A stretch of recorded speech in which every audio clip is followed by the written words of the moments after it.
D'accord. Mon collègue, qu'est-ce que vous allez répondre sur cette question de ceinture verte, hein? Oui, bon. À part en tout cas la nouvelle ceinture qui est prévue, je pense pour ce qu'on est en train de chercher à reconquérir. Déjà 5 grandes actions ont été retenues. Okay. Il y aura un parc zoologique. Un parc zoologique. Il y aura ici à Niamey.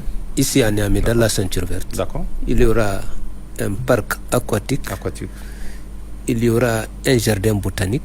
Ah oui. Il y aura une aire de sport. Et il y aura une aire de loisirs adaptée à tous les âges.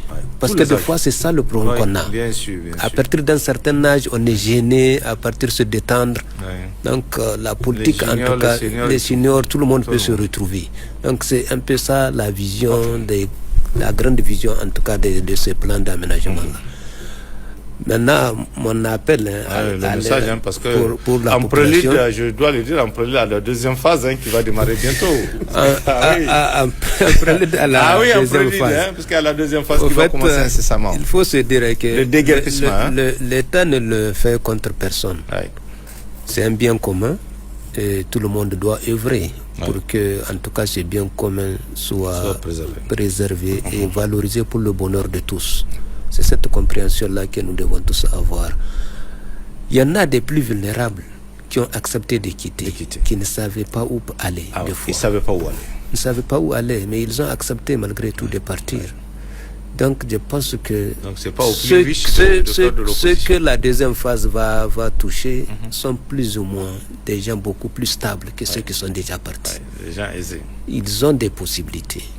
Donc c'est vraiment de comprendre cette démarche, de comprendre que ce n'est pas fait pour nuire à X ou à Y.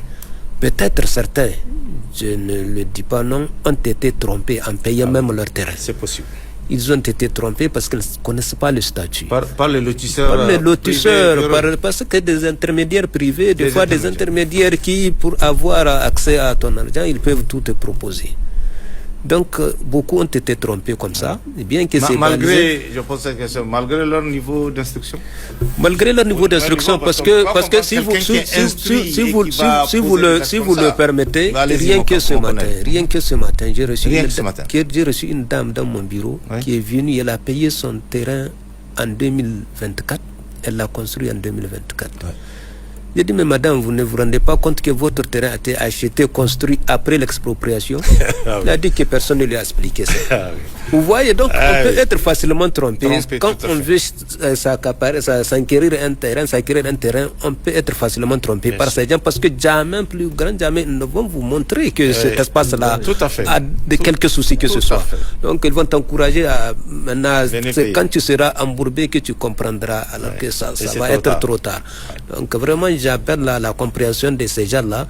Ce qu'ils doivent faire, ceux qui s'estiment être des propriétaires vraiment légitimes des terres, c'est d'aller vers les commissaires enquêteurs qui sont déjà nommés pour se faire recenser. C'est parce que, comme je l'ai dit à l'introduction, c'est vraiment sur la base du rapport des commissaires enquêteurs qu'un éventuel dédommagement peut avoir lieu. Merci mon collègue, vraiment pour ces explications, merci. Oui, Rufai, on finit avec vous. Bon, par rapport à quelques mots sur la reconstruction de la ceinture verte, peut-être c'est maintenant l'occasion de vraiment voir avec, comment on appelle, les services des eaux et forêts, comment ramener, comment on appelle, cette stratégie au sein des écoles. Parce que beaucoup de, comment on appelle, de jeunes aujourd'hui, même planter un arbre, ils ne l'ont jamais fait. Alors qu'avant, c'est à l'école qu'on l'apprend. 3 août, chacun court pour aller trouver, comment on appelle, un arbre pour venir planter à la maison.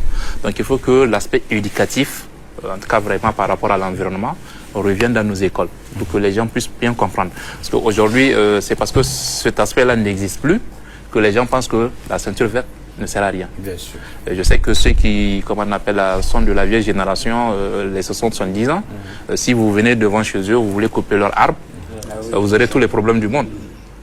Mais aujourd'hui, un jeune, ce n'est pas son problème. Lui-même, il peut casser, comme on appelle, un arbre parce que bon, il ne voit pas l'utilité. Tout à fait.